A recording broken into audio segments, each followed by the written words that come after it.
రాజకీయ పార్టీలు, అందులో ప్రధాన పార్టీలు అధికారంలో ఉన్నా లేకున్నా కీలకమైన అంశాల పట్ల, జరుగుతున్న పరిణామాల పట్ల ఒక స్పష్టమైన వైఖరి కలిగి ఉంది. హైడ్రా ఇప్పుడు కొన్ని నిర్మాణాలను, చెరువులను ఆక్రమించినవని లేకపోతే చట్ట విరుద్ధమైనవని కూల్చివేస్తున్నప్పుడు ఎలా దీన్ని చూడాలి? రెండోది ఎలా చూస్తున్నాయి? 10 ఏళ్లు పాలించినటువంటి బీఆర్ఎస్ స్పందన చూస్తుంటే వాళ్ళు దీన్ని స్వాగతిస్తున్నారా? హైడ్రా అనేది కుట్ర అని నిన్న హరీష్ రావు విమర్శించారు, మాజీ మంత్రి. అలాగే కేటీఆర్ కూడా తీవ్ర స్థాయిలోనే స్పందించారు. అసలు కేటీఆర్ జొన్నాడ ఫామ్ హౌస్ కూల్చివేయడం కోసమే ఇదంతా చేస్తున్నారు అని కూడా ఒక కథనం చాలా తీవ్ర స్థాయిలో నడుస్తుంది కదా. అలాగే మల్లారెడ్డి, పల్ల రాజేశ్వర రెడ్డి, అనురాగ్ యూనివర్సిటీ, మొత్తం మీద బీఆర్ఎస్ నాయకులకు సంబంధించినవి అనేకం ఉన్నాయి అని. మావేనా కాంగ్రెస్ నాయకులకు కూడా ఉన్నాయి కదా. పొంగులేటి సుధాకర్ రెడ్డిది ఉంది కదా, లేకపోతే గుత్తా సుఖేందర్ రెడ్డిది ఉంది కదా. సుఖేందర్ రెడ్డి చైర్మన్ అనుకోండి, కాంగ్రెస్ నాయకుడు కాదు. ఇంకా చాలా పేర్లు, కేవీపీ రామచంద్రరావుది ఉంది కదా, పల్లవ్ రాజు మాజీ కేంద్ర మంత్రి ఆయనది ఉంది కదా అని ఇలా చాలా ఒక పెద్ద జాబితా బీఆర్ఎస్ కూడా చెప్తోంది. ఇప్పుడు అసలు అది చేయడము సరైనదైతే వాళ్ళకైనా వీళ్ళకైనా ఒకే నీతి చేయాలి అని చెప్పటం వేరు. అలాగే మావి చేయకండి, మావి చట్టబద్ధంగా ఉన్నాయని చెప్పటం వేరు. అది ఇది కాకుండా ఒక రాజకీయమైన ప్రతిస్పందనగానే కేవలం ఏదో ఒక ఏమనాలి రియాక్షన్, కుట్ర అంటే ఏది కుట్ర అనే ప్రశ్న అక్కడ వస్తుంది కదా. కేవలం మా పార్టీనే మీరు టార్గెట్ చేశారని చెప్తారా? అది మీరు రాజకీయంగా విమర్శించాలి. హైదరాబాద్లో ఇప్పుడు ఉదాహరణకు ఇదివరకు మీరు నోటీసులు ఇచ్చినా మీరు ఎందుకు చేయలేదు, లేకపోతే ఐఎఫ్ సొసైటీలో ఎందుకు మొదలు పెట్టారు, ఎందుకు ఆపేశారు, వీటిలో చాలా వాటికి సమాధానాలు లేవు. మియాపూర్ భూముల మీద మీరు చెప్పింది ఏమైంది, ఇట్లాంటివన్నీ కూడా. బీఆర్ఎస్ ఇప్పుడు కేవలం మిగిలిన పార్టీలా కాదు కదా. అంతకుముందు చాలా వాదనలు, ఆరోపణలు, విమర్శలు చేసి తర్వాత వాటిని ఏవి ఎంతవరకు అమలు జరిపారు, ఎందుకు జరపలేదు అన్నదానికి సమాధానం ఇవ్వాల్సిన బాధ్యత కూడా వాళ్ళ మీద ఉంటుంది. ఇంకా మూడవది, వరుసగా అంటే ముందు కేటీఆర్, తర్వాత పల్ల రాజేశ్వర రెడ్డి, తర్వాత ఇంకొందరు, మల్లారెడ్డి కూడా ఇదివరకే వెళ్ళినట్టున్నారు, కోర్టుకు వెళ్ళటం. కోర్టులు ఏం చేస్తున్నాయి అంటే వాళ్ళు ఒకటే చెప్తారు, ఎప్పుడు చట్ట విరుద్ధంగా వెళ్ళకండి, తొందరపాటు చర్యలు తీసుకోకండి, అంతేగాని కూల్చండి, కూల్చకండి అని కోర్టులు చెప్పవు. దాని మీద అది అలా ఇంకో సందర్భంలో కూడా చెప్పొచ్చు, ఆ వెళ్ళేటటువంటి పిటిషనర్ యొక్క అభ్యర్థనను బట్టి.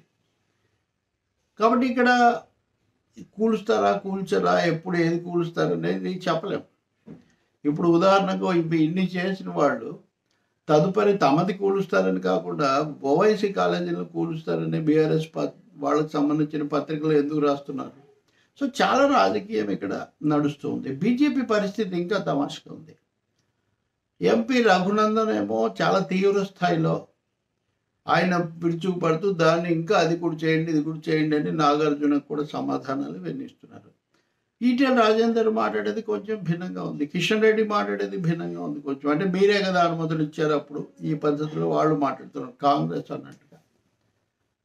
సిపిఐ నారాయణ మధ్యలో అక్కడికి వెళ్ళి నాగార్జున సమర్థనను ఆయన ఖండిస్తూ ఇలా చేయకూడదు చెప్పారు. ఓకే, అక్కడ నేను ఇంతకుముందే చెప్పాను కదా, అది ఒక సింబల్ లాగా అది తయారైంది కాబట్టి దాని మీద ఎక్కువగా స్పందన వస్తుంది. దాని మీదే మొదటి చర్య తీసుకోవడంలో ఉద్దేశం కూడా అదే కావచ్చు. బట్ అది కూడా ఇప్పుడు స్టేలో ఉంది, కంటిన్యూ అవ్వట్లేదు అనేది కూడా మనం గుర్తించాలి. ఓవైసీ నెక్లెస్ రోడ్ తీసేస్తారా, ఆఫీస్ ఎన్ఎండిసి ఆఫీస్ తీసేస్తారా, ఇవన్నీ ఆయన సవాళ్ళు చేస్తున్నారు. అంటే వీళ్ళు వ్యతిరేకిస్తున్నారా, అనుకూలిస్తున్నారా? సో నేను సిపిఎం వాళ్ళ ప్రకటన కూడా చూశాను. ఇలా ఈ విషయంలో ఒక అఖిలపక్ష సమావేశం జరిపి భూములు వీటన్నిటి మీద చేస్తే బాగుంటుంది. ఖచ్చితంగా ఓ పారదర్శకంగా చేయటము, నాటకీయంగా కాకుండా పారదర్శకంగా చేయటము, వివాదాలకు, ఆరోపణలకు అవకాశం లేకుండా చూడటము, అందరూ కూడా దీన్ని ఆమోదించే విధంగా చేయటం ఎప్పుడు మంచిదే. కానీ అంత చర్చ పెడితే అసలు చేయనీరు కదా, అడుగులే మొదలవ్వవు కదా అనే ఒక విమర్శ కూడా వస్తుంటుంది. కానీ ఏమొచ్చినా ప్రజాస్వామ్యంలో ఉన్న తర్వాత ఈ జవాబుదారీతనము, అలాగే వేరే ఆరోపణలకు, ప్రత్యారోపణలకు అవకాశం లేకుండా చూడటం, మూడోది ఒకటే విధంగా వ్యవహరించారు తమ వాళ్ళైనా వేరే పార్టీ వాళ్ళైనా అనేది చాలా ముఖ్యం. నేను ఇంకో వీడియోలో చెప్పినట్టు ఎన్టీఆర్ హయాం నుంచి రేవంత్ రెడ్డి వరకు అనేక దశల్లో ఈ విషయంలో అనేక అడుగులు వేశారు, అనేక చర్యలు ఉన్నాయి, అనేక ఆగిపోయినాయి. ఇప్పుడు కూడా అన్నీ ఏదో అయిపోతాయని మనం చెప్పలేము. కానీ ఒక సమగ్రమైన విధానం కోర్టు కోర్టు కూర్చునే లోపల చేసేయాలనో, లేకపోతే వీళ్ళు కూడా ఇంకో విధంగా పై రకరకాల కోర్టుల్లో వేయాలనో, ఇలా చేయడం వల్ల ఉపయోగం లేదు. ఇంకోటి ఏమో కొన్ని మొదలుపెట్టి కొంతవరకు ఇంతవరకు అభ్యంతరం అని అలా చేసే అవకాశం ఉంటుంది. సో ఇప్పుడు ఒకటి సమస్య తీవ్రత ప్రాతిపదిక మీద వెళ్ళటం, రెండవది బాగా అనుకూలంగా అడుగు వేయడానికి వీలుగా ఉన్నవి చేయటం, మూడవది ప్రజలు కోరుకుంటున్నవి చేయటం. ప్రజలు కోరుకోవడం ఇప్పుడు నాగార్జున దాని మీద ఉందనుకోండి, కోమటిరెడ్డి వెంకటరెడ్డి మంత్రి, ఆయన ఒక లెక్క ఇచ్చిన తర్వాత ఇది ఎంత జరిగింది అని అంటున్నారు. కాదు ఇంకేమంతా కొంతమంది ఇంకేవో హెడ్డింగ్లు పెట్టి, ఇవన్నీ ఆయా పార్టీల కోణంలోనో వ్యక్తుల కోణంలోనో ఆలోచించడం వల్ల ఉపయోగం లేదు. అసలు విస్తృతమైన నగర కోణం, ఇక్కడ పనులు చేసుకోవడానికి వచ్చి బతుకుతున్న వాళ్ళకి సంబంధించిన ఆశ్రయాల కోణం, ముంపు, ఇన్ని సమస్యలు ఉన్నాయి. కాబట్టి నాకు అర్థమైనంతలో ఈ రాజకీయ పార్టీలు, పెద్ద పార్టీలు, పాలక పార్టీలు, తెలుగుదేశం నిజానికి ఇప్పటివరకు వాళ్ళు ఏమంతగా స్పందించలేదు. చంద్రబాబు నాయుడు నగరంలోనే ఉన్నారు, ఏపీ ముఖ్యమంత్రి, జాతీయ అధ్యక్షుడు. వాళ్ళ పార్టీని పునరుద్ధరించడం గురించి చర్యలు అది మళ్ళీ మనం మాట్లాడదాం చేస్తున్నారు. కానీ తెలుగుదేశం ఈ విషయంలో పెద్దగా స్పందించింది లేదు. తెలుగుదేశం, వైసీపీ, రేవంత్ రెడ్డి అన్న కోణంలో కూడా మాటలు వినిపిస్తాయి. ఇవన్నీ కాదు. అందుకని పబ్లిక్ గుడ్, ప్రజా శ్రేయస్సు, నగర అభివృద్ధి, చట్టబద్ధత, ఏకసూత్రత, అందరి పట్ల ఒకటే సూత్రం ఉంది. ఇవన్నీ జరగాలి అంటే సమగ్రమైన చర్చ ఉండాలి, పారదర్శకత ఉండాలి.